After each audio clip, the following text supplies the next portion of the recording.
I'm trying to get new people into skateboarding and get them started. You want to have the smoothest possible runway to get them started, which means you need to isolate what are the reasons why people quit, and you need to have really good solutions for that. And I do think one of the reasons why people quit is they get a crappy board, they try to skate, and they think that the problem is them, and they think this is way too hard. But it's funny because I've skated for 30 years, and I jump on one of these boards, and if I can't kickflip that board, something is very wrong with that piece of wood. Yeah. Oh, I know. I know exactly what you mean with that for sure. Like, yeah.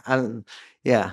If I can't go if I can't go do a backside 50-50 on a ramp, or I can't do a disaster on that board, there's something wrong with it. Yeah. Like the equipment is factually making it more difficult, and skateboarding is already extremely difficult. Exactly. Yeah. You don't need to make it harder. Right. Exactly. And I think that, like I was saying, the other thing is you've got parents who bought this board. Yeah. And $30 may not be a lot to some people. $30 might be the difference between the family having ramen and not having food at all. Yeah, and it might be the difference between the kid ever getting a skateboard at all or never getting it. See, this is where the argument goes into a very interesting place, because even, I've been on all sides of this. We made literally hundreds of videos just bashing, smashing Walmart boards and telling people do never buy these boards. No, I've seen some of the quality is so bad.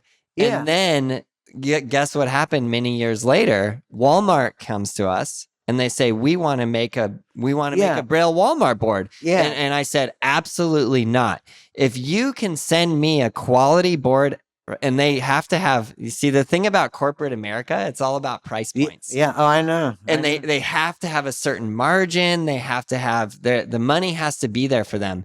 And I just said, you cannot make a board good enough at the price point that you want that's high quality enough for people to learn on. Right. And like we're saying, if you can't get a skateboard at all and you need to get the $15 one with the plastic trucks, okay, do that.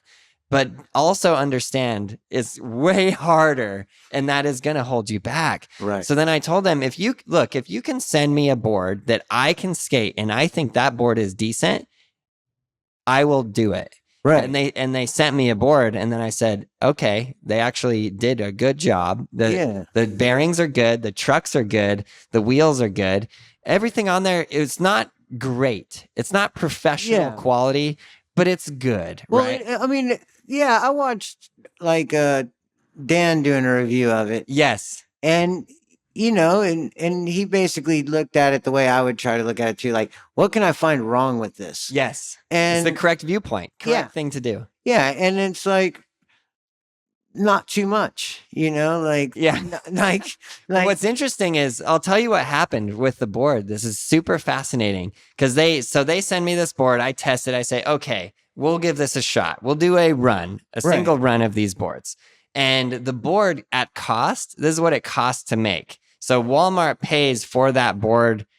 I'm pretty sure I'm allowed to say this. I don't think that means some sort of contract. Yeah. But the board costs $33 to make. Okay. Yeah. And that's at you're getting that cheap price point because you're ordering a huge quantity. I was going to say, because you're getting 500,000 of them. Yeah, you're getting a lot of boards, and they didn't get that. Definitely not 500,000 boards. I know. But they get good prices, right? Because they do order in quantity, and I'm sure it's shipping over with some gigantic order of whatever else they're getting, Walmart shoes or whatever.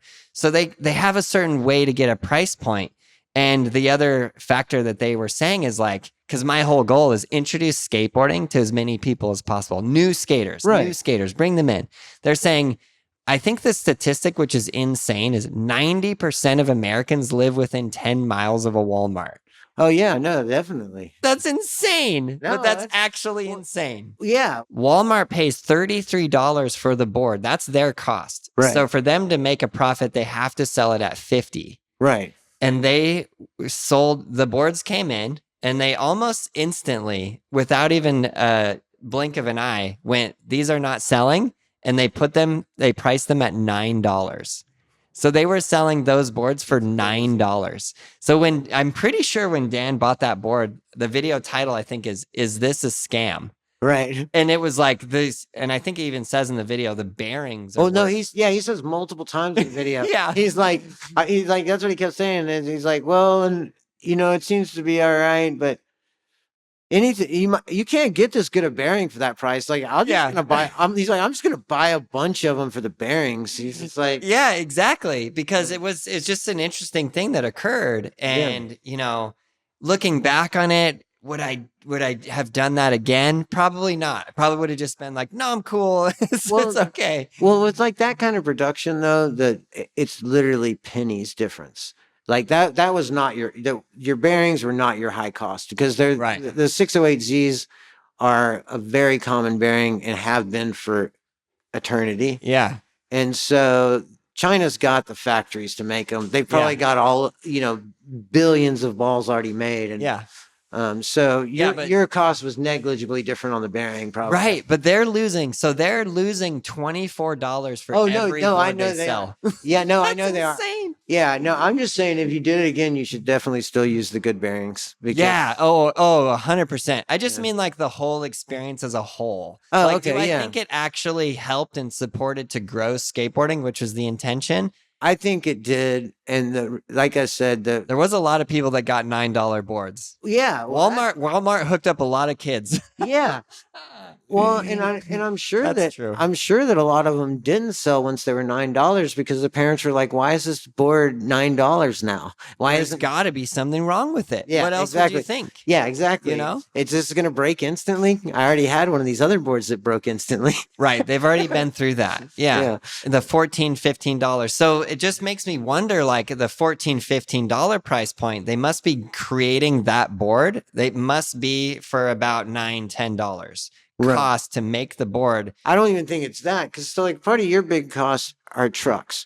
That takes assembly, and it takes multiple cast, and it takes a cast with a axle in it. Right. And so it's not as simple as blowing injection mold plastic around potentially an axle instead of just injected molded plastic the whole thing. Right, exactly. I think that it definitely helped, whether it helped in the sense of getting out more boards to people, or it helped more in the sense that there are some good boards that are cheap, and some people have seen that, and hopefully some of those parents who got those $9 boards can go on your site and say that they can get a new deck for not that much more. Right. And they know that these aren't the perfect trucks and aren't perfect wheels, but they'll last my kid a couple of rounds until we know for sure this is what they want to do. Right, exactly. I think that's a big worry with parents. Is my kid going to stick with this? Well, a big part of it is if you buy your kid the proper equipment, he'll stick with it. Right. His chances are higher.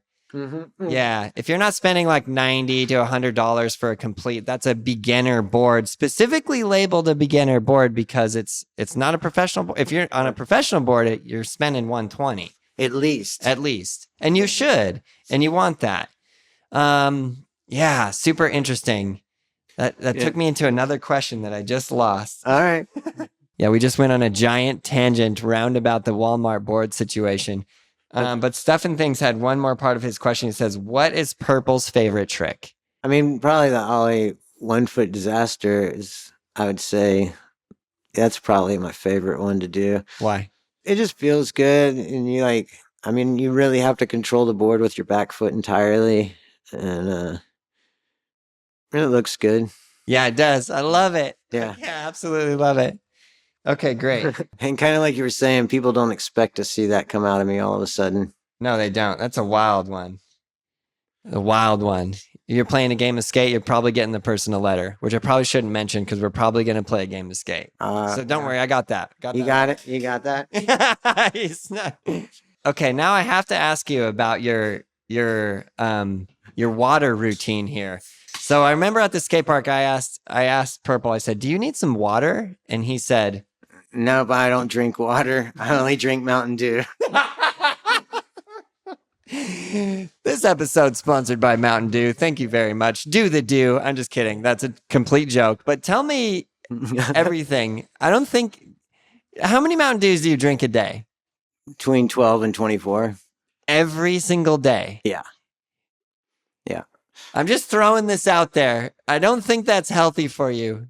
Well, this is a thing, you saw Ricky try to do the 10,000 calories a day. Yeah. And it was so hard for them. Well, they're blowing it because you drink a 12 pack, you've already got about 2,000 plus calories right there. But if he drinks a 12 pack of Mountain Dew, he'll die. He might. But I'm just saying, I'll do the 10,000 challenge easy. I just got to eat 2 pepperoni Domino's pizzas and 2 freaking 12 packs of Mountain Dew. I'm pretty close. That's just a Sunday. Yeah. That'd be what? 4,000 and 4,000, 8,000 something. Yeah. So we'd be getting pretty close with that. And then my gummy nerds, a couple boxes of gummy nerds. I got 10,000. Gummy nerds. Yeah. They're these crazy. They're like fruit chew, the little fruit snack things. Candies. Yeah. Candies covered in nerds. I think the candy company went into some stoner's front seat and was like, "Hey, look at this. I just found these fruits smashed with some nerds." And then it became a product. So Mountain Dew and gummy nerds. Gummy nerds, Domino's or Wendy's. Yep. That's pretty much my main 100%. Okay, it's just so fascinating because I just don't understand. That is like so unhealthy, so unbelievably unhealthy. 47 years old and you're just trucking like a beast and you're rolling the fuel of, you don't even drink water. No, actually, no. And for me personally, drinking water is really bad. Like people, it's like, oh, it loosens up your ligaments and stuff. Well, I don't need my ligaments loosened up. They're already plenty loose. I've twisted and smashed them enough times. I need them tight. And so the other thing is I swell a lot if I drink water. Really? Yeah. So like, I don't remember when it was leaving after I left here and I was out in Florida skating and basically I'd hit my Achilles tendon. Yeah. And basically it started to swell up. Well, I also got 2nd-degree sunburn because I wasn't paying attention to the backs of my legs. And so all of a sudden it was bad. Well, I was like, oh, I'll drink some water and see what happens. Well, I drank water and then it just swelled up like I broke my ankle. Your leg. My ankle did, like from getting hit in the Achilles tendon though. Not even, and that's like, anytime I drink water, it's like I have negative effects. And so I don't suggest it for most people. Like But you drink Mountain Dew, you're good to go. Yeah. Yeah, Mountain Dew. Yeah. And, how many grams of sugar is in that Mountain Dew right there? Oh, it's not as much as you think. I'm like 50 or something. 50?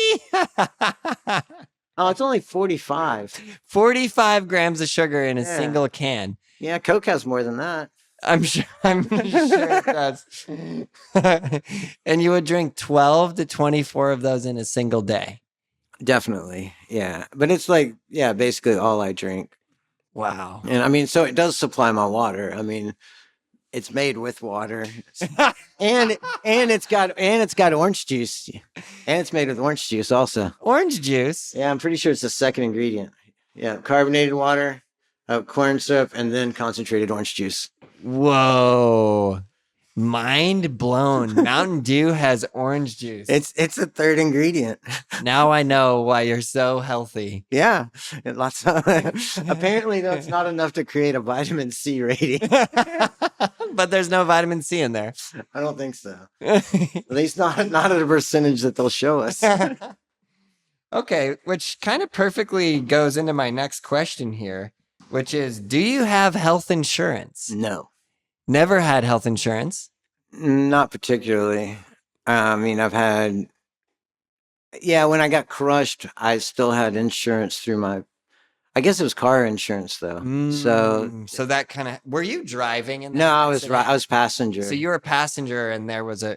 got T-boned on my side. T-boned on your side and you were in shotgun? Yeah. That's horrendous. Was your friend driving? Yeah. And basically, I got crushed all the way over, like past the seatbelt, which is one of the reasons I still don't like to wear a seatbelt if I can at all help it. Like most of the What time. in the world? Like You're so funny because sometimes the viewpoint, you're like, ankle iron is dangerous, but I won't wear a seatbelt and I drink 24 Mountain Dews a day. Yeah, well, as far as with a seatbelt is, I've wrecked cars and been in wrecks not wearing a seatbelt, and I don't move out of the seat because it's like with the helmet. I'm used to not having a seatbelt. And so like I said, I don't suggest that for most people. If you wear a helmet, you should always wear a helmet. Like, yes. like basically, like my son always wears his helmet. Yes. And that's, and it's the same thing. Like if you wear a seatbelt, you should always wear a seatbelt, because I've been in cars with people not wearing seatbelts who aren't used to that, and they're in your lap all of a sudden. Yeah, they shoot out. Yeah. And but that's what I say. So that's where we were going from. So yeah, basically it got crushed. Yeah. And actually though, the driver, he flew out my window. Okay. And Red Bull gives you wings. Exactly. And he actually just ended up with a bruised hip. It was all. So he was totally fine. He ended up with a bruised hip, and you were in the hospital with pelvic surgery. Yeah. A whole chain across. Yeah. 4-inch screw into your pelvis. Yeah, and then one across and through my hip too. That is brutal. Yeah. And then they didn't want you to walk for 6 months, and you said, "No, sir. No, sir. I'm skateboarding," and just went with it, and it worked good. It's but yeah, that getting crushed was not the best, but it brought me back to skateboarding. And, mentally, you don't let that hold you back at all. You don't think like, oh, no, my pelvis hurts. Oh, I got this. No, it always hurts. Everything always hurts. Like it's so you get to not notice that. As like with enough Mountain Dew. Yeah, exactly. Enough Mountain Dew. If you eat a few pizzas, you're good to go. Yeah. No, what's your favorite food? I usually either eat Domino's pizza, like pepperoni or sausage, or I eat Wendy's junior bacon cheeseburger meal. Wow.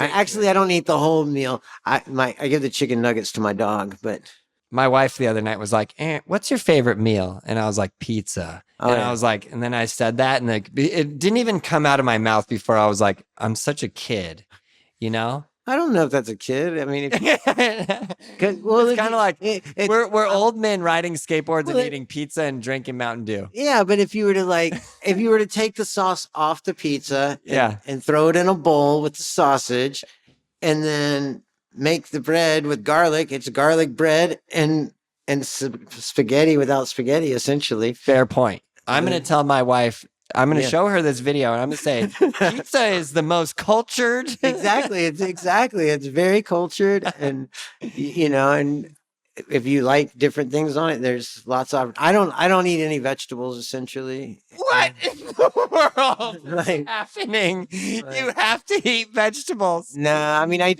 eat tomatoes, which are really a fruit. And they're in the sauce of the pizza as well. Yeah, exactly. But vegetables are healthy. What do you do? Any things that are considered healthy? A skateboard. Yes, that's what I'm talking about right there. Yeah. So skateboarding, do you feel like that keeps you healthy? Oh, it definitely helps. Yeah, I mean, it definitely helps keep you healthy. I mean, without question, you build your core strength, your endurance, all your different strengths. Yeah. If you flip off as much as I do, then you build your arms up and yeah. Yeah, your upper body strength. Yeah, your upper body strength. Well. Yeah. Have you ever gone to the doctor and they're just like, how are you in the shape that you're in? They always are, kind of. Yeah? I mean, well, they always think I'm odd. Yeah, in what way? Because you're more healthy than... Yeah, well, I'm way more healthy than they expect. Like, my blood pressure is way lower than most people's. Like, things like that. Like, and I went in because I had this weird thing floating in my ankle, I don't know, 6 or 7 years ago, and maybe 10 years ago. I don't know. Yeah. And the doctor's like, he looked at it and calls me back the next couple of days or whatever, and he's like, I don't know. Yeah, you broke that ankle at least 3 or 4 times, and right. And basically it's a bone fragment. We can cut it out if you wanted, but he's like, I don't really think that's the best idea. Yeah, just leave it in there. Yeah, but it's not hurting. But that was pretty funny, just because he's just like, I don't know how you've broken your ankles this many times and not done anything about it. But it's like, well, because you duct tape it up and make it through. Yeah, now don't get me wrong with that. With my Achilles tendon, I was off for probably 9 or 10 days. Wow.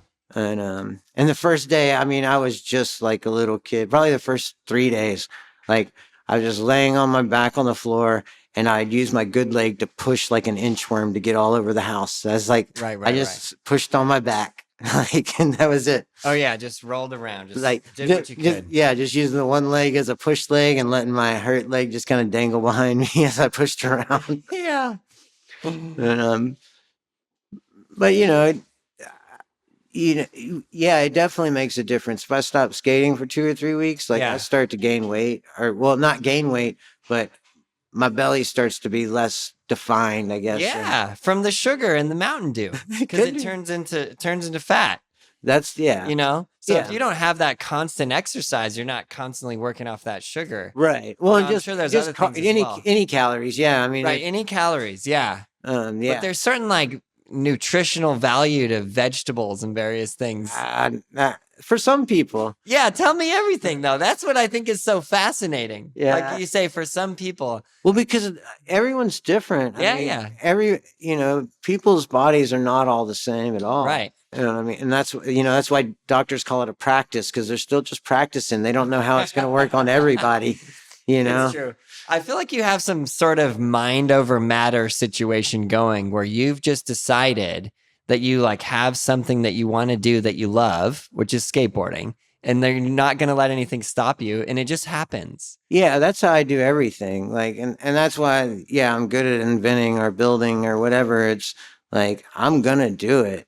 If I said I'm going to do it, I'm going to do it, and we're going to, and it's going to happen. It's going to happen. But if you went to any of the world's top professionals in any of these fields and you said, there's this 47-year-old man that drinks 24 Mountain Dews a day. He doesn't eat any vegetables, and his diet consists of pizza and the junior cheeseburger at Wendy's. Yeah. You'd say, what kind of health is this man in? And they would be like, he's on his deathbed. Right. And you're not. No. Not even close. No. In fact, you're jumping off of a 9-foot wall into a quarter pipe. Yeah.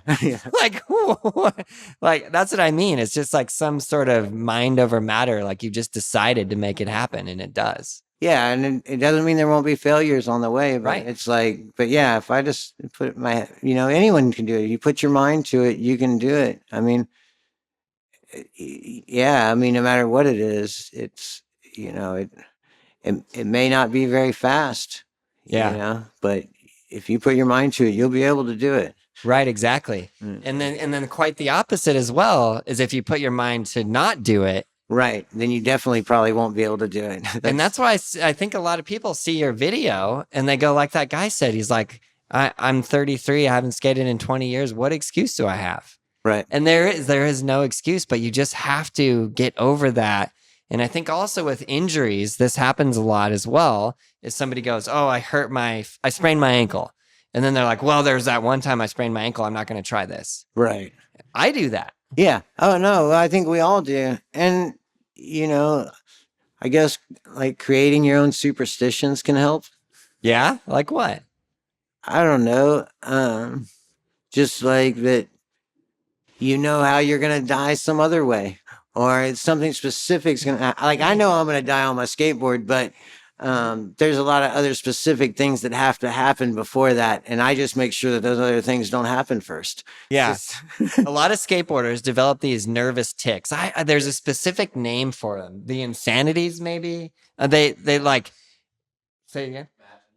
Madness. Yeah. A lot of skaters call it the madness. So like I do this thing with my board where I'm standing on one foot and I flip the board with one foot. Yeah. And I will do it 3 times. If I'm going to try a trick that's like really like I might get hurt, I might flip the board 3 times in a row. That's sort of my good luck charm. Yeah. Or the superstition, as you'd say. And then I go and give it my all. Yeah. Or like, if, and actually a lot of people do this. They don't realize that's what they're doing, but they play a song before they go. This is a song, or like, I want to try to learn this trick. I want to hear this song and it's going to help me. And that's where the earbuds come in. And I understand why people would like that. Yes. Because they're trying to tune out everything. Yeah, well, and sometimes they're just trying to tune into that song. Yes. And so I suggest really loud subwoofers at the skate park instead of earbuds. Because at least then I know you can't hear me because I can't hear you either. Yeah, right. Yeah, safety first. Yeah, exactly. Safety first and throw all the health rules out the window. Yeah, basically. What's up, everyone? Let me take a quick break here to tell you about Braille Army Plus, the membership platform designed by me to teach you how to ride a skateboard. Have you ever been wondering, man, if I just knew the correct technique to do this kickflip, I could get it? Or maybe you thought to yourself, if I just had Aaron Cairo to teach me how to ollie, I know I could land this. Well, I designed the Braille Army Plus membership for that thing specifically. You sign up on brailleskateboarding.com/army and you can get started messaging me on the members only Discord right away. You can send me a clip and ask me, hey Aaron, what am I doing wrong with this? And I will tell you the exact technique, the exact practice step. I'll even tell you exactly what you should be doing each and every day to improve in your skateboarding over a long period of time. If you're practicing the correct tricks in the correct way, I 100% guarantee that you will be progressing on your skateboard. So join the best group on the entire internet and join Braille Army Plus. brailleskateboarding.com/army. I'll see you in there shredding. Thanks for checking it out, and now back to the interview. Okay, here's another question from the audience. Do you have a pre or post skateboard routine? Drink some Mountain Dews. And post? About the same. I knew you were going to say that. Yeah, I mean, had to hear it come out of your mouth. Yeah, I don't do too much. Occasionally, I will do some kind of random BS stretching, but it really is random and very BS. Yeah. A lot of times it'll be just more like, how can I hang like a monkey off of my car? And it turns out to looking like I'm stretching, but really I'm just playing around and having fun. But no, I mean, I guess I do like, as I'm going to go somewhere to skate or whatever, I do listen to songs. Or if I am having problems, I'll go out to the car and I'll listen to some kind of one song or another, or whatever. Yeah, music is influential. Yeah. So what's your favorite band? That's really challenging. I agree. I'm going to go with Mercules. How about that? Mercules? Yeah. I have no idea who that is. No, you don't know who Mercules No. is? Oh, man. I like it, though. He's a rapper. And he's yeah. What's your favorite genre of music? I mean, I listen to a lot of like rap, hip hop type stuff, but really? I also listen to But I listen to metal. I listen to all kinds of. I was gonna say, if I had to guess, I would say like Metallica, metal. Yeah, I mean, when I was on my way here right now, I don't know what the last song I listened to was, but actually, I think I listened to "A Milli" by Lil Wayne was the last song when I pulled up. Oh yeah. Yeah. That's amazing. Okay, good. Okay. When you were in high school, was there anything you could see yourself doing for the rest of your life? Work, recreation, or whatever? I don't know. I mean, I didn't go to high school past 16. You dropped out at 16. Yeah. Why? Because I didn't do real well with interaction with authority. Yeah, I've noticed that as a sort of theme. Yeah. No, I've always pushed back, and like I said, it's a big part of that's because not everyone has the time to push back. It's just like if I get a ticket, I fight it. Yeah. Like, I just had a ticket for not having a front license plate. I will never put a front license plate on my car again, ever. I don't give a shit. It costs me over 2 miles per gallon to have a front license plate. If front license plates caused better aerodynamics, every NASCAR would have one. Right. And I can't believe states like California, Oregon, Washington, all three of which require front plates on vehicles that obviously were wind tunnel designed without a plate. Yeah. And for me, I do 100,000 miles a year. Yeah. If I get a ticket from California or Oregon 4 or 5 times a year, it's still nowhere close to the amount I save in diesel. And so, what in the world? But I'll like a true inventor, right? But I argue every anything I ever get, I go argue the case. I don't plead out for anything because I'm going to make sure that somebody can go and fight it. And a lot of people, they just pay their tickets because they don't have time to go and fight it. Right, or they don't feel like they don't this feel is like not worth the effort. And Sure. yeah, and especially when like I know I'm going to lose that battle. Yeah. But you know what? It's in court records multiple times. Well, I've only had the one that I had to deal with right now, but it'll be in there where it's like, this doesn't do good for gas mileage. Why do you think we should do bad gas mileage? You know, why should we make bad economic and environmental decisions? Because they're owned by the gas companies. That's fine. No, I'm just kidding. I mean, that's fine. That's the conspiracy theory going around. I like it. Well, no, I mean, no, at this point, that's the other thing. It's like when we were younger, cops would have never told you that. Like I had one come up so for the first 2 years I had this car was during COVID and I couldn't get license plates. So I just had basically a blanked out paper plate that had been in there for a year. Yeah. Plus. And so I'd get pulled over randomly. And, you know, and one of the cops even said straight, he's like, well, if you don't have a front plate, how do we know who you are? And I'm like, why do you need to know who I am? It's my right to travel without any interference, without there being a probable cause. Right. Of some kind of a real crime. Right. Like, you know, and we've given up so many rights and everyone keeps giving up rights and giving up rights. Right. Just like people think you need to have a driver's license. No, you need to have a driver's license if you're a commercial driver. Yeah. That's where it was.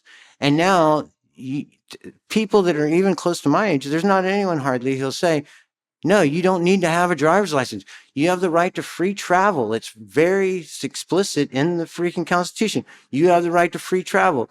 You're going to create a second-class citizen if for any reason you're telling that person they can't travel. Yeah. Now, don't get me wrong. If you endanger somebody or you hurt somebody, then that's not okay. Yeah. But you're also going to have committed some other criminal offense. Right, exactly. Now you're getting into the breadth of human rights, the 30 Universal Declaration of Human Rights. And this is where I say freedom to move is one of the human rights. Right. And this is where, you know, and people are like, oh, well, you have to have blinkers. You have to have all these things. And it's like, well, what if my dad drove NASCAR, for instance, and I was given a NASCAR, right? Yeah. And that's my transportation to get to work. Yeah. It doesn't have the lights that you want. It doesn't have this blink. It doesn't have a license plate. It's way more powerful than you want it to be. Right. It's how I get to work. I get to work fast. And I get there quick. Exactly.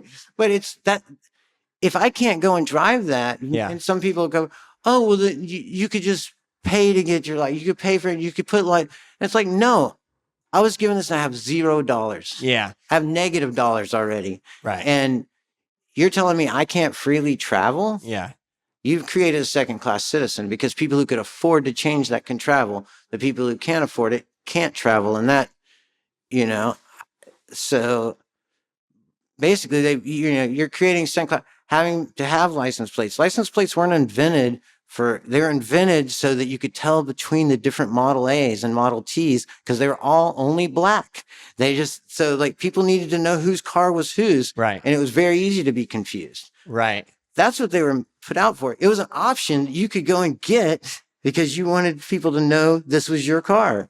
Right. And so, you know, I think that all of those things are just big invasions. And I think that people just keep letting things go and letting things go and letting things go. And it's so quickly, especially with you asking about the media earlier and that's kind of, so with all of these media things that are being pumped into people's heads, as soon as there's something that's false or that, you know, is cutting back a little bit on these or cutting back a little more on these rights. Yeah. All of a sudden that becomes what was the norm on this big wave. Right. But I'm sure you can go out into parts of Montana and there's lots of stuff like this that they would just be like, what do you mean you have to have a driver's license? I got my snowmobile and I'll drive it to the bar all I damn want to. Yeah. Yeah, in Montana, for a long time, the speed limit was reasonable and prudent. Yeah. So, like, if you were in a Porsche or you're in a Ferrari, you could go 100. Yeah. And if you got pulled over, they would say, you're going too fast. And you say, I know how to drive my car. I'm going 100. Exactly. And they would just say, yeah, fair enough. That's reasonable and prudent. Exactly. No, Montana's a different place. No, I loved it. No, when we were working up there, I loved it. Yeah, because it was still 85. And as long as you weren't doing over 110, they weren't going to pull you over. Yeah. I love it too because it's got stoplights and school zones that are 55. Yeah. And even to your point of like, well, they need to see who you are on the front license plate. There is also just the back license plate that they can use to identify if you wanted to just have a back one and not a front one. Yeah. But yeah, fair enough. So interesting. Now we're getting deep. Now we're deep into the conspiracy theories of the world. Now we're pushing the envelope. What's what we can do here? Okay, so this question is far in left field, and I'm just kind of interested to see what you will say to this. You might not even have an answer, but you might. If you were hosting a dinner party of your four heroes, who would they be and what would you cook? I would probably cook lasagna. Yeah. And my grandfather and my grandmother, actually, because she did a whole lot too. And who else are my heroes?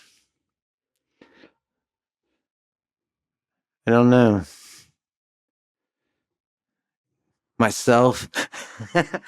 I mean, it'd have to just be a wild card on that fourth. Hit me with a wild card. First wild card that comes to mind. I don't know. I like Danny Way a lot. I knew you were going to say that. I was going. Why that was on the tip of my head. I was going between that and Andrew Reynolds. Really? Yeah. Tell me why Andrew Reynolds. Because he's always been really good at skating, but also has always been very humble. Yes. And just having a good time and trying to be helpful to, if you're around and he can help you learn how to do something or whatever, he's going to tell you. Yeah. Seems just like a really cool, down-to-earth guy. Yeah. Yeah. Yeah, and I really like him as well because there's that whole periods of the piss drunks. Yeah. And it was like, you know what, skateboarding, drink. And he had a heavy period of alcohol in his life. And then now he has a daughter. Yeah. And she skates, super rad. And now he's like, don't do that. Right. So he was at least, I think it takes like a certain level of like, I don't know, respect or worth to be able to turn around and say like, look, I had this period, I was drinking a lot and now I don't. And I recommend you don't. Right. And now he has a kid and his viewpoint changed. I don't know if it changed because of his kid, but I just know that it changed. I don't know that it changed. But he's not like pushing drugs and alcohol like he was. No. That's what I mean. Yeah, no, not at all. But I don't think that, I mean, I think that, like, especially, like, if you're referring to the end, for instance, a lot of that was about video. It wasn't about how he really is. Yeah, not even like the video aspect, just more of like his lifestyle choices. Right. No, the end was an incredible video. For anybody who does not know what we're referring to, it's a Birdhouse video called The End. Had a production budget. It was like kind of the golden era of skateboard videos. Yeah. Beautiful, incredible, amazing. But I love Andrew Reynolds. Yeah. Yeah, no, I do. So it's between Danny Way and Andrew Reynolds. And Danny Way, have you seen Ride the Lightning? I'm not sure. Oh, you got to watch that. Have you seen it? Yeah, it's a documentary about Danny Way. Yeah. Actually, I've seen parts of it. I couldn't go through it. I couldn't deal with all of it, to be honest with you. Yeah, tell me everything. Oh, I don't know. I just like a lot of, I don't know. A lot of like, I guess it's like I was saying, I just like skateboarding is just its own thing. Yeah. And, I don't really, I mean, I care how people's lives are and where their lives are and stuff, but also like, I don't necessarily like looking back on times that were not as great once they've passed. Yes. They're good to have there, like we were saying, to know what it's like. Yes. But letting that wash away, I think, can be beneficial. Yeah. Well, I feel like you're overcoming a barrier. My favorite part in that documentary is this part where he drops in and he goes, and I think he's doing a 540 on a mega ramp. Yeah. And he hits the coping and he just gets obliterated. Yeah. And he almost literally cannot walk. And they're like, we're going to take you to the hospital. And he's like, to the top of the ramp. Yeah. And then they basically help him walk up to the top of the ramp again. And he can barely walk, let alone stand on a board, let alone drop in and do a 540 on a mega ramp. And he drops in and he lands it. Yeah. And I cannot like watch that and not cry. There's just something about it that just makes me go like, that is like you're pushing beyond the limits of what should be physically possible. Right. And you're just making it because you decided it would happen. It just happened. Yeah. I love that. Not necessarily like the interworkings of life or the hard parts, definitely. But those gems in there. Straight gems. Yeah, no, there's definitely, like I said, there's good parts of it. But that's what I was saying. There's so many rough parts of that video. I just really couldn't get through it. Like what? Like I'm just so just say it. I feel I don't have any real specific. More just like the challenges he had him and his brother had growing up and stuff. You know. Yeah. I've seen lots of crazy stuff through my life. You know, like you've lived crazy, and I've lived lots of crazy stuff, and I've seen lots of crazy stuff, and yeah, it's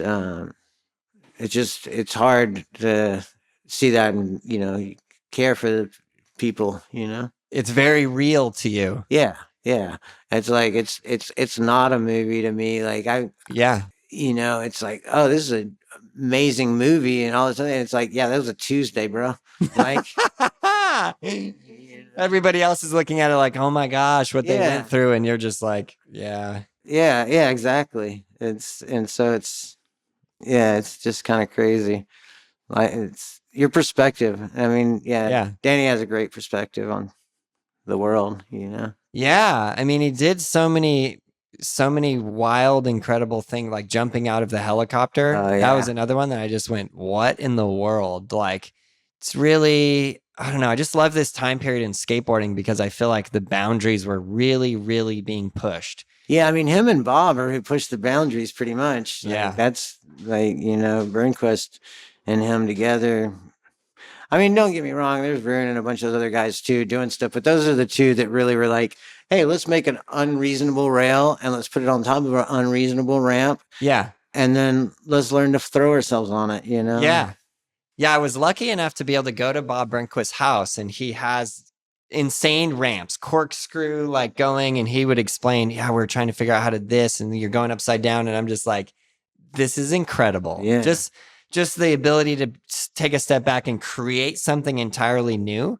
I feel like skateboarding really does help that creative mind, that creative outlet. Yeah, no, it definitely does. And it gives you, it gives you an opportunity to, be creative and, make it your own. No matter what, no matter how you do it, everyone's slightly different usually. Yeah. There's a beauty in that. Yeah. Yeah. No, there definitely is. There definitely is. I love it. Okay. Let me see if I got some more questions up in here. Favorite skate park and why? Jeff Phillips, because it was freaking amazing. Was in the past tense because it's not there anymore? Yeah, it hasn't been there in years. Wow. No, Jeff passed away, when I was probably 12 or 13. Okay. Somewhere right in that time frame. And then Phillips stayed home for a long time, like Homer. He was there. And that's where he grew up. That's where he skated. That's, Yeah. And I say grew up. By the time he was skating like that up there, he was probably 15, 14. He may have only been like 14 or 15. Yeah. So that park is really, it was amazing. Lots of transition. All transitions. Yeah. Door gaps, bowl, basically a bowl that if you had super balls, you could air over into a spine ramp that you could also air a volcano over into the mini ramp. Yeah. And that was just one area. And then on the other side of that was a street course that was big, long, 80-foot long walls and bowl corners and different kinds of pyramid setups, and a pyramid that went underneath the vert ramp the vert ramp top. And so if you ollie too high, you hit your head. And, but if you don't ollie high enough, you clip and fall. So it's good. Sounds brutal. Good, yeah. That was probably my favorite park overall, but also I haven't gone to the Woodwards or stuff like that, which I can see there being, some of those that have a different level, it's that park, but now with skate light and. Sure. Yeah. And I wouldn't even say necessarily your favorite park has to be even the best park, Right. It might just be the one that, you learn certain trick at. It's just that's my home, or whatever it is for each individual. Yeah. But good. Definitely. I like that. I like that answer. Jeff Phillips Skate Park. Yeah, that's definitely where I would go. Good. Here's another one. He says, skydiving or bungee jumping? Have you done either? If not, which would you prefer to do? I've done bungee jump stuff before, but skydiving I definitely would do. Yeah? Yeah. You jump out of a plane, no problem. Yeah. No fear. Nah, I mean, it's either going to work or it's not. And if it doesn't work, that's your last Mountain Dew. That's why I'm taking my skateboard with me. Yeah. I'll put my wheels down on something, and as long as I land, and like we were saying, you keep that energy moving forward. Yeah. 187 mile an hour landing is a bit quick on your skateboard, but yeah, it might be rough on the knees. Yeah. But you got to get right into the transition. Maybe you could skydive into Bob Burnquist's mega ramp. That'd be cool. 30 feet tall, that quarter pipe. Oh, I know. That thing's crazy. Yeah. It's a literal building. When you're standing at the bottom, you're looking up going, what in the world? Yeah. No, I'm sure. It's crazy. Yeah, no, those ramps are insane. I'll start on them when I'm 50. I'll put my pads on. Make sure I'm there to film that video. Oh, yeah. Tony Hawk Pro Skater was such a huge cultural movement that introduced so many people to skateboarding. What do you think could be another product or event that could help get more people into skateboarding? That's kind of a hard one. I mean, I think a lot of it's just people actually seeing it, getting where I think demos. There's the answer. Demos, and not at skateboarding events, not at skate shops, but demos at libraries or at the fire station. Do a fundraiser for a fire department, or obviously you could do it at the police station because that's where every skate park is next door to the police station. Yeah. But I never noticed that. Now that you say that, I do. Oh, if I'm going to a city and I know they have a skate park and it doesn't come up, I look where the cop shop is and I'll go from there. I never thought about that. Because worst case, I'll ask the cops where it is. But it tends to be pretty much where they are. Yeah, that's interesting. Okay, demos at non-skateboard. Yeah, non-skateboard. Yeah, I think that would that. I think that, that's kind of what Warped Tour did. It brought a lot of people in because they bring them for the music. They introduce them to skateboarding. Yeah. I need to get in touch with Warped Tour. Yeah, I'm also interested in getting skateboarding into schools. Like if every school had a skateboard program, because this is what I look at. I look at how did these other sports grow? Basketball's huge. Well, football's huge. Soccer's the biggest. Yeah, I know in Colorado there's schools that offer skateboarding, and I'm pretty sure that there's some in Oregon. Well, I know that like where my kids go to school, they offer anything you decide you want to do, kind of. Yeah. They're really about fostering, like, if you want to be creativity. If you want to be a videographer, they're going to help you. Oh, that's great. Guide your schooling towards that. Yeah. Still following all the necessary curriculum, but try to involve it with what you want to do. Yeah. And some of the kids were into skateboarding, and so they had filming stuff going on and skateboarding stuff going on. And it's like hit or miss in some schools, and they start to pick it up. But then, like, it's not like basketball's in every school. It's almost a mandatory thing. Right. And somebody at some moment in time went, I'm going to support basketball. Let me get this into the institutions which are already existing. And I think we just need to do that with skateboarding. Yeah. And like, I think, doing video or like going to, music events, I'm trying to think of like, do demos at farmer markets. I like it. Throw down some ramps, bring some boards. Yeah. Get some kids and teach them how to do an ollie. I like it. Okay, next question. What would you say to someone in their early 30s who feels too old to be learning to skate? Any advice to help them keep them young and on a board? Well, if you're only 30 right now, you're probably barely a quarter way through your life, because you should probably hit close to 120 before you die based off of our progression in medical sciences. So you're still really, really young. You barely lived a quarter of your life. You got plenty of time to really get in there and learn still. Yeah, it's so wild with social media. I feel like it's been such a shift in the world and how people think. And I get these questions all the time from kids that are literally like 16, 18, and they say, "Oh, I'm just starting to skate and I'm too old. I'm 16." And I'm like, "What in the world? What are you thinking?" Well, this is funny. I was in Reading, and I don't know, this handful of months ago, and there's a kid, a guy there, and he's telling me, man, I'm just getting so old. I'm 30 now. And I'm just sitting there like, you realize who you're talking to? Do you not see the gray in my beard? The guy you're talking to, you're telling me you're getting old and then it hurts. I like, no, it's, you said, don't even start with me. Yeah. I just let it go. I'm just like, I don't know. I think it's funny. Yeah. But yeah, it's, I mean, 16, 18, 30, 40, really.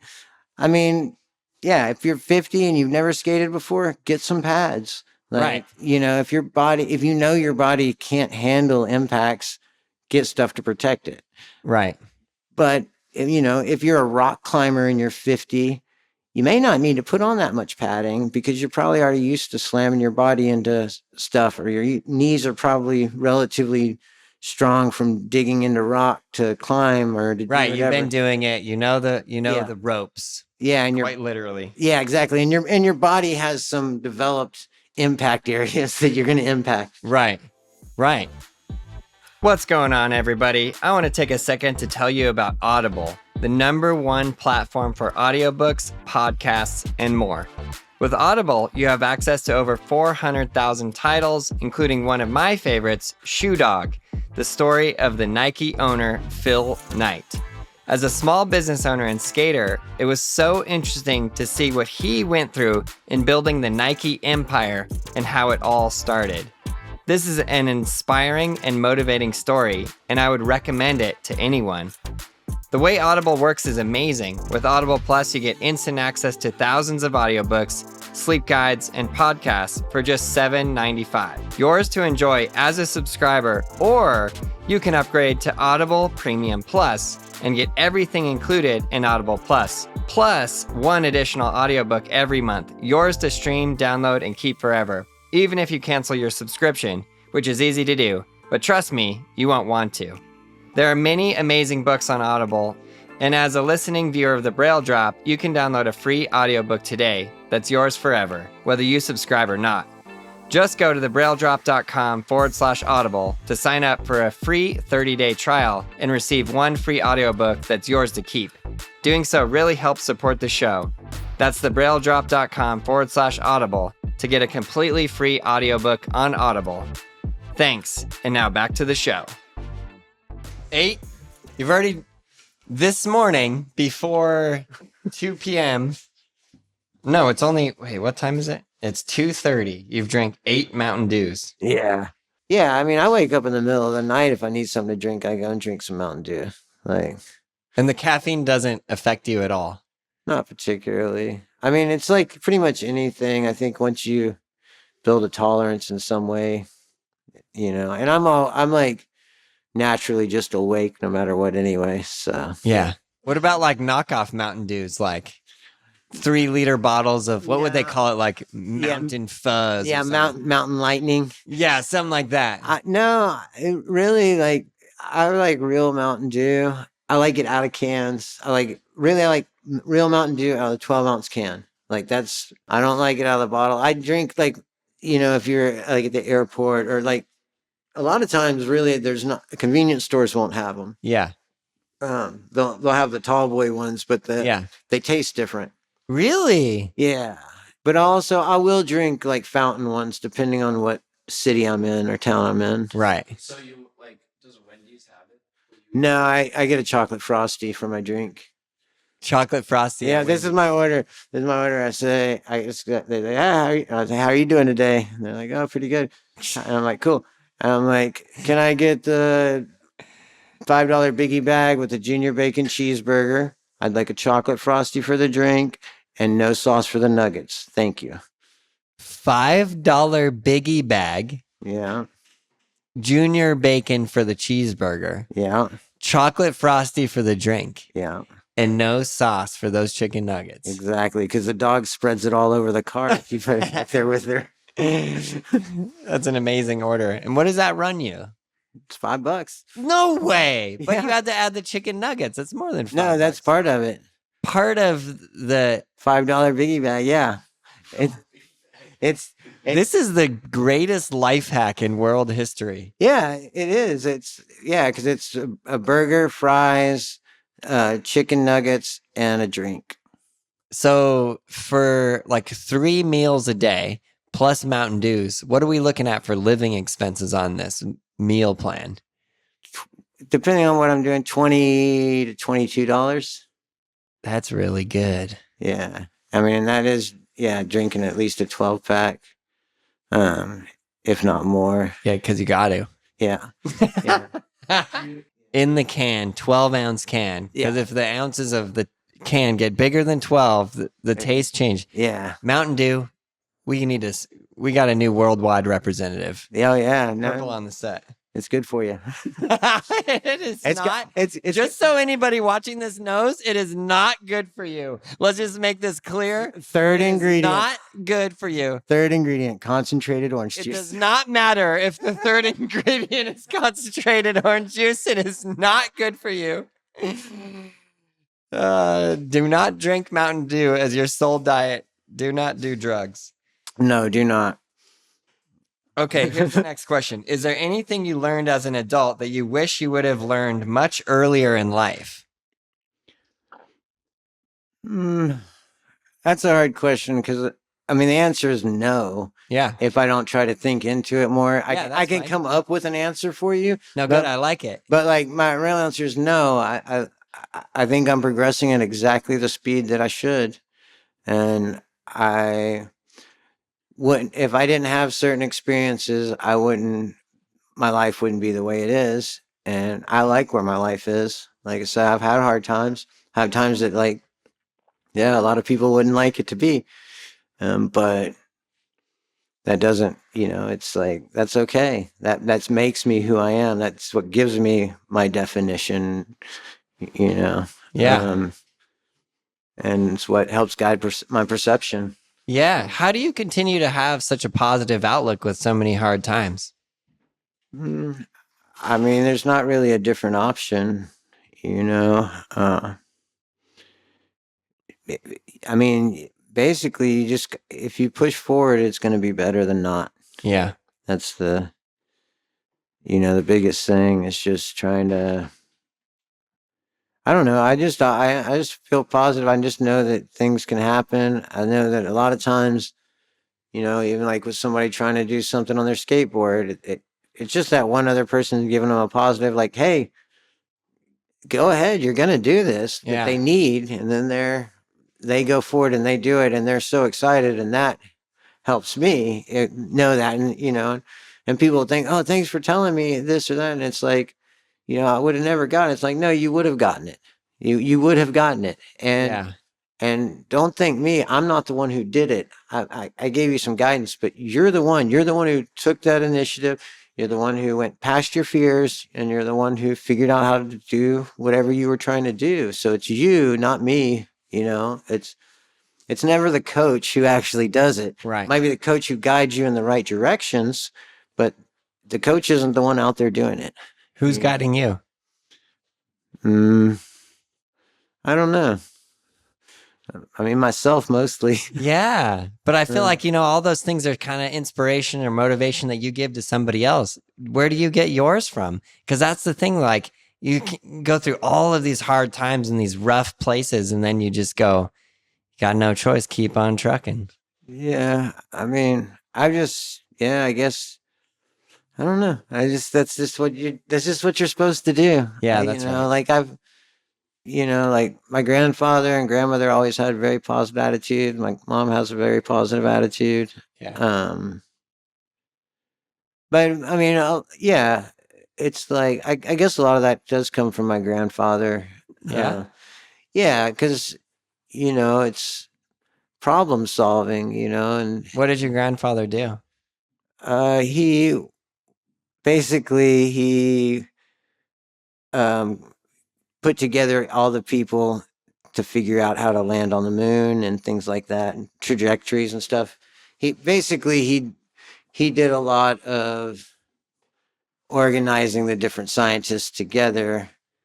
Like there's a whole thing, but he like would send out memos to everybody, and this is like he was director of flight for some of the missions and stuff. So our director of, I think that's right, director of flight is what they call it. But basically, he was there helping put everything together and looking for those why this isn't going to work so that we can make it work and those kind of things. And he had a big impact on your life. Oh yeah, definitely. No, I mean, yeah, because I skateboarded like we'd live part of the year in DC because being with NASA, there was lots of stuff. And then after he actually,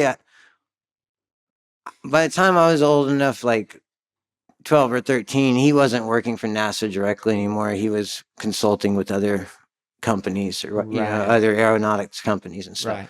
Right. But we were still in DC because before that he needed to be there. Yeah. Not really in DC and Virginia, but same thing. Right. And but it was really cool because I had his pass card, because like to go back to the condominiums, you had to have a pass card. Yeah. Well, he had a lot of clearances, and so I would skate through the underground there in DC, and you're not allowed to skate in the underground, and the security would try to chase me and go after me, and I'd go through doorways they couldn't go through because I had a higher clearance, like my security clearance was higher, and just boom, and go into the hallway and just leave them, and you hear them banging, like, "Where are you going?" So I had a lot of fun advantages like that. That's amazing. Yeah, it's always fun. It's always cool when you can duck out on security. Yeah. Coming back to your attitude of just like authority, just like, you're like, me and authority don't get along. We don't. We never have. I feel like skateboarding had this kind of or has or still has or should have maybe this sort of attitude of like, when I was in high school back in 2000, it was not cool to be a skater. I don't know what else to say. Like in school, it was like you're part of the football team, basketball team. If you were a skater, you were an outcast, you were looked down upon, you were a whatever, right? A pariah. And now I think it's almost the opposite. I think it's almost like you're cool if you're a skater. Oh, yeah, definitely. And you can see that in people who are not skating wearing skate clothing and things like that. And it's become this fad, this thing, right? It's so interesting, the shift. But I think there was almost like this group like we're going to do whatever we want attitude that kind of came along with skateboarding, that kind of like defined us, made us who we are. And now some people are saying like we're sort of losing that. What do you think? I am not losing it. You are definitely not losing it. You will not put the license plate on the front of your car. Exactly. No. But do you feel like that's a certain thing that's important in skateboarding, or a certain viewpoint that people should have? Sort of just like, I think people should have whatever viewpoint they want to have. I think that trying to force people to have my opinion is not helpful for anybody. Yeah. I'll tell you why I have my opinion. I'll tell you why I don't agree with your opinion. Yeah. But also listen to why why you think your opinion's better than mine, Good. Yes. I think that's so important. Why yours is different than mine. That's that's a better right. way to say it. Because you learn from every one of those interactions. You can have your own opinion, might be very different. And then each person you meet, maybe they have the very exact opposite opinion, but you can understand and really, really work with their opinion as well. I think that's key. Yeah. I think skateboarding helps that viewpoint because, you go all over the world, you see a skater, you're like, okay, we both know a kickflip is a kickflip. We're friends. Right. Oh, yeah. Almost this instant camaraderie. No, and you definitely have that. And that's why, when you're traveling, go to different skate parks, it's pretty quickly that people are, oh, hey, what are you doing? Oh, I'm trying to learn how to fall today. Me too. Right. Just jumping right into it. Yeah. Okay, here's one totally out of left field from the fans. What do you think happens after you die? I don't know. That's an interesting question that we probably have to do a whole nother podcast on to actually go really into that. It really depends on from what side of my mind I'm looking at it. Yeah. From a science standpoint, your body degrades. Yeah. I mean, I personally see like stuff like glowing, floating things all over all the time, and I think that there is some energies that play a part in how things are going, and that I think it's more of a transition, and I think that that's to what kind of energy, energy is never lost or created. It's just changed. Yeah. So I think the life force energy is kind of the same thing. It's changing to a different form. I guess that would be, but I also have strong support for people who have their own beliefs, though. Like Yeah. if you believe that, there's a place that everyone goes, and whether that's whatever, or if you believe that, there's a million little particles afterwards, or there's only so many particles and they've all been split and they're trying to bring themselves back together, or all of these, there's lots of options. And so I don't have any definite answer on that, because I'm not dead yet, and my people who are dead, who are supposed to come tell me what happened, haven't done it clearly enough for me to understand. I feel like some of them have definitely interacted with me, but not in a way that would be definable enough that I could put it in science. Yeah. And so without that, I couldn't really say that anything is right or wrong. And so I'm fairly open. Yeah, fascinating. Great answer, by the way. I just expected you to say, I have no idea. Yeah. You know what I mean? Yeah. Well, that's a good question. Really got it out of you. Yeah.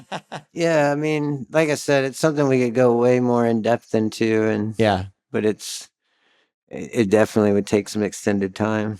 Yeah, some research. That's an interesting topic. There's a lot of interesting things occurring there. Yeah. The fingernails on a human body continue to grow for a period of time. Yeah. Cellular life continues. It's interesting. Okay. Next question. Maybe less random. Do you have a dream trick, and are you currently working on it? A dream skateboard trick? No, not really. If I had a dream trick, I would just learn it. And yeah, I mean, I wouldn't expect it to take me too long. The most boss answer I've ever heard. Yeah, I mean, he's like, if I had a dream trick, I'd just learn it. Boom, done. Yeah, I like that. Yeah, it's yeah, I don't really. How long have you been skateboarding for? About 40 years. Yeah, I was gonna say, so from 8 years old to 47. Yeah, since you were 2. Since I was 2. Yeah, literally. Right around there. Well, I'm 39. Oh, so 2 years before you were born. Yeah. Since you were a glimmer in your daddy's eye, as they say. Since I was a glimmer in my daddy's eyes, who's been skateboarding. That is so sick. In the best kind of way. Oh, yeah. Okay, good. I like it. Okay, kick flips or heel flips? Heel flips. Why? Because they're better. What? Better looking, better feeling, better what? Yeah, better looking. I don't know if necessarily even better. Yeah, I think they're better looking. I think that also just, I don't do kick flips. I can do kick flips. Yeah. But I don't. I don't know. Yeah, you're a heel flipper through and through. Yeah. I already knew that answer. Yeah, I know you did. I know you knew it. I just had to get it. Yeah, I mean, like I said, I don't think the kickflips aren't awesome or something. Like, Yeah. I don't do any flat ground stuff. So, Yeah, you really don't. That would be an interesting game of skate. Flat ground. Me versus. yeah, I'm not trying to lose instantly. Actually, I could do some things, but you'd have to learn real fast, probably. Yeah, we should do that. We'll play that. Okay, what does the future hold for you, Purple? I don't know. Somebody's going to make me pro and pay me so I don't have to keep going around crazy. I can just travel. I would like it's something that I was actually like, you guys sent me up there to the warehouse or whatever, and I didn't really know for sure what I was going up there for. Yeah. Particularly. It was just like, Devin wants to see you is all Gabe had basically said. Yeah. And, and they'd ask me, they're like, oh, well, whatever you need. And it's like that wording made it really challenging for me because I don't need anything. Yes. And so, but right after I left, I was like, two things that I forgot. One is that I need a damn helmet. And I was like, son of a bitch, I needed a helmet. But the second thing is I was like, man, I don't know why I didn't say I want a bunch of boards to give to kids. Yeah. Because that really, like, that's what I've done. Well, I mean, I've skated a couple, one or two of the boards that I got while I was here or whatever. But, I've given away a couple of them. And, like, like I said, it helped. I think it helps. And it's cool to be able to do that. Absolutely. And it's part of like, I will ride my board that's a little crappier and keep riding it an extra couple of weeks so that a kid can have a new board that's going to make a huge difference for them. Right. I don't know where I was going with that. I guess just mostly like, yeah, I'd like to be able to travel around, and I'd like to be able to just give away boards, and I'd like to have somebody filming me because I've spent the last couple of months trying to do video work and stuff. And it's really challenging to set up cameras and then go do a trick. And so what I'm doing, because I'm literally doing it by myself, is I'll set the camera up. I'll go do the trick. I'll go move the camera. I'll do the trick again. I'll go move the camera. I'll do the trick again. Right. Tripod. Yeah, whatever to set. Yeah. And the biggest problem with that is there's so much time dealing with the camera. Yeah. That I can't focus on what I'm actually trying to do. Like, when I go out to try to film, for me to film a 10-minute video, it probably takes me 8 hours. Right. To go film a 10-minute video with you guys takes about 25 minutes. Because you have a filmer, you're doing the tricks, I'm just skating. Like, there's people. And not having to try, like in tripoding it where I am just doing single angles, it really doesn't do my skating justice. Yeah. Because it's all those things on the way to whatever I'm doing that also really put part of it to, make it what it is. And so Purple full-length video part 2023. Yeah, I'm all for it. I'll do a whole video. I'll do a whole video in like 3 days if you want. Going back to the end, must do your video part in 2 days. I got it. Yeah. Okay, so what was the thing about the industry that got you so heated that you had to quit for 5 years? I knew you were going to keep coming back to that. I just had gotten married, and it was just challenging. That's all. You got married, and it was challenging in what way? Well, pulling you away from skateboarding? No, I was being on the road and like building skate parks, and that Andrew Reynolds, everything else, drunken bar, crazy ass stuff is not really the best thing for a new marriage. Right. And especially if your partner's traveling with you and at the hotels and doing all those things.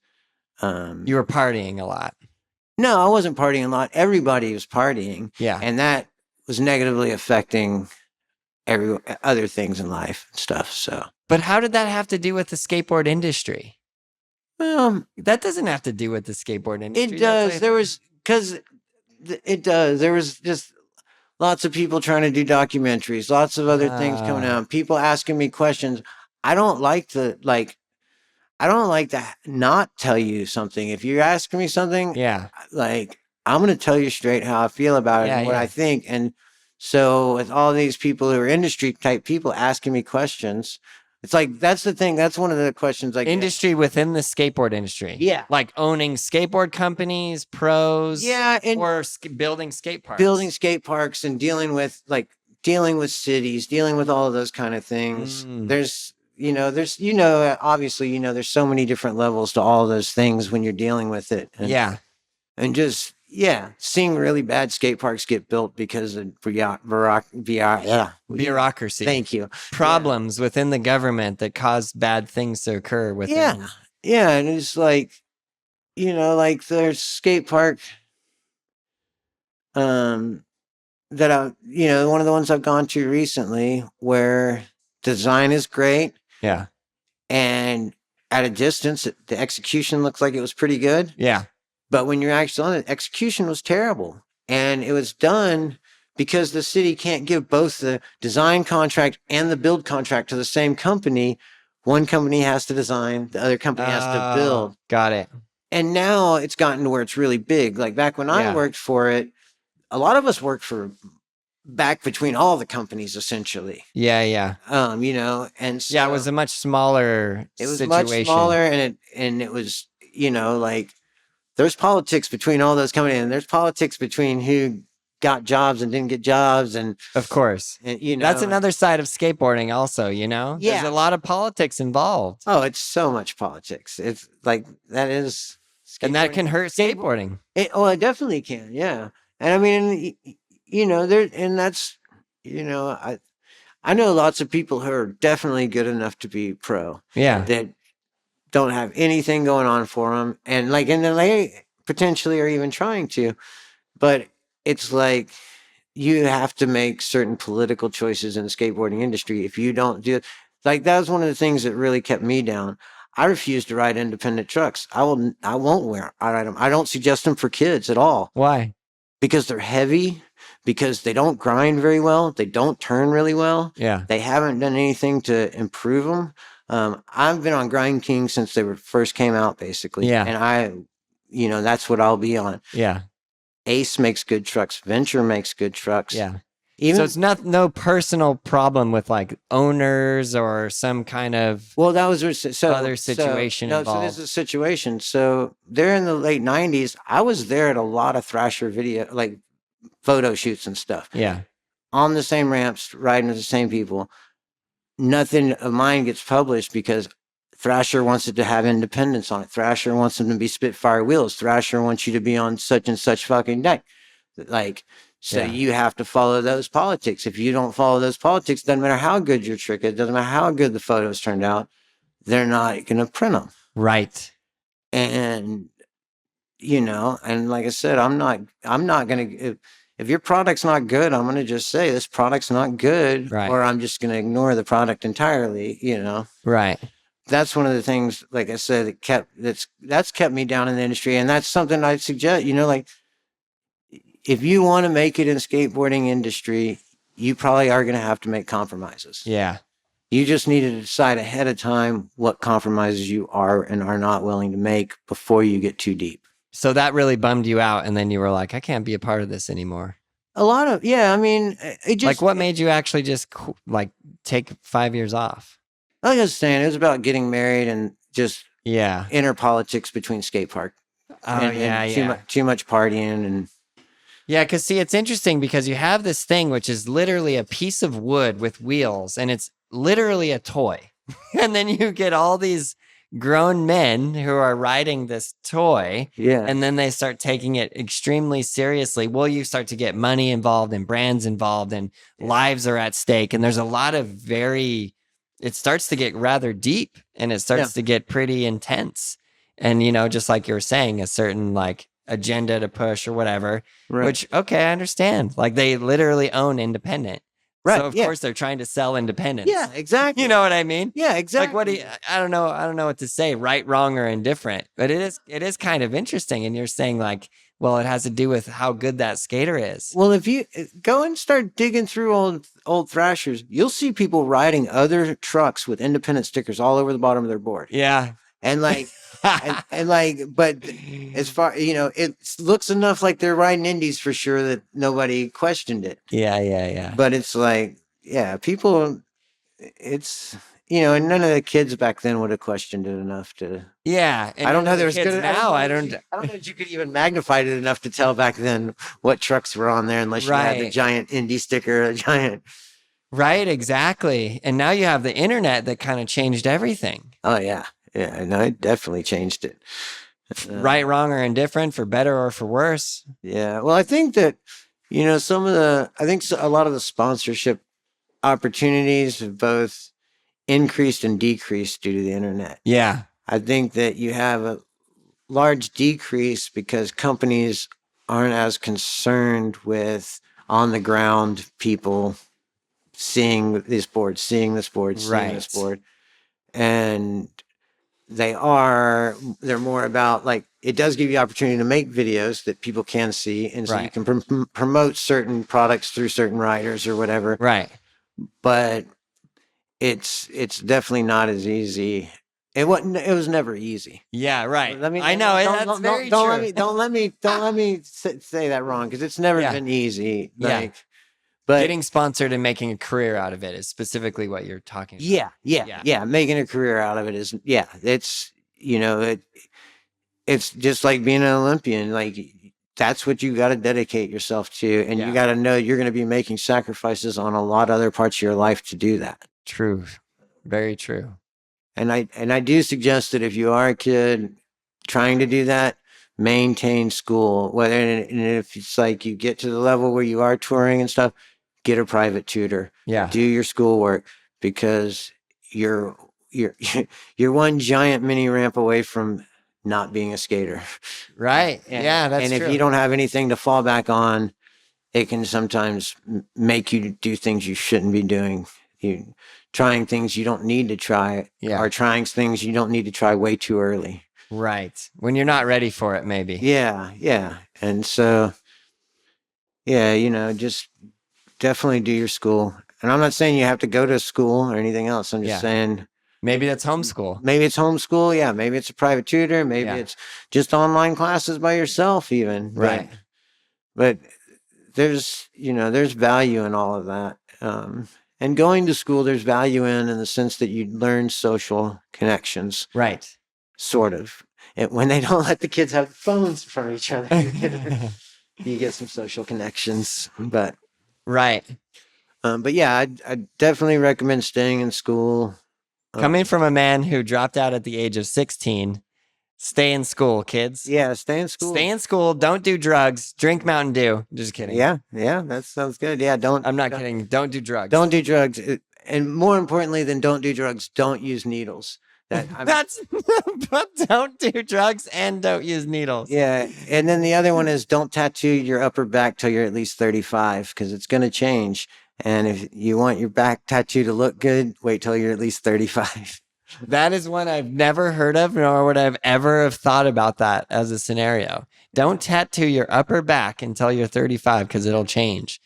That picture of your girlfriend on your back will change. It'll change with her. It'll change dramatically.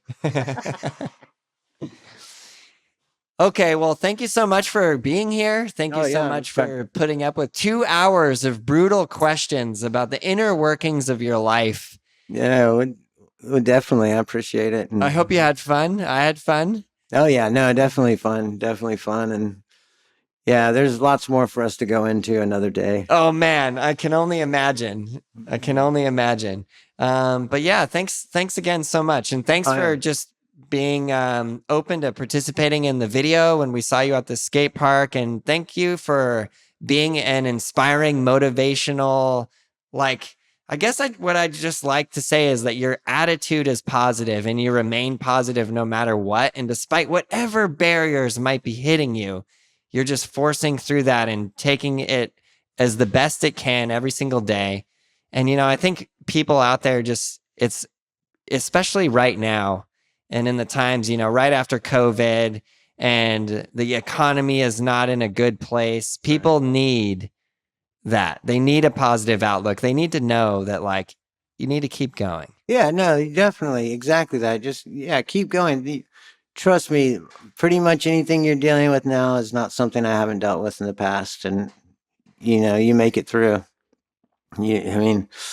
yeah, you make it through, and you know, it's just like, you know, I have a cabin I lived in pretty much for like 20 years, and but basically, sometimes you have to park a half mile from the cabin, and that's the whole rest of the winter. Once you do that, and you walk in knee deep snow from the car to the cabin, and it's what you do. And if you need dog food, you carry a 55-pound dog food on your shoulder while you walk through the snow, and That's right. And you just go through whatever it takes. and you learn to persevere through it, and You keep on pushing. yeah, No matter what. yeah, and it's good.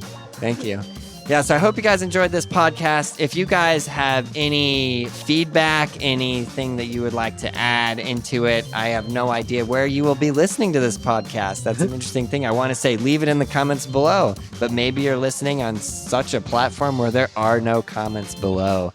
But you can figure out a way to reach out to us. We would love any questions, any feedback, especially if you want to push what we're doing with Braille skateboarding and getting more new people into skateboarding. You can join Braille Army Plus, and you can even give the questions in the Braille Army Plus Discord server for me to ask during the interview. That's super, super helpful, and you guys are absolute blast, and it's very awesome. So thank you to all the listeners who are out there, and thank you to everybody supporting this mission that we're on here in this crazy world, riding these toy skateboards, this piece of wood with the urethane wheels that keep us all rolling forward. Yeah. Everybody have fun out there. Have a blast. We'll see you in the next one.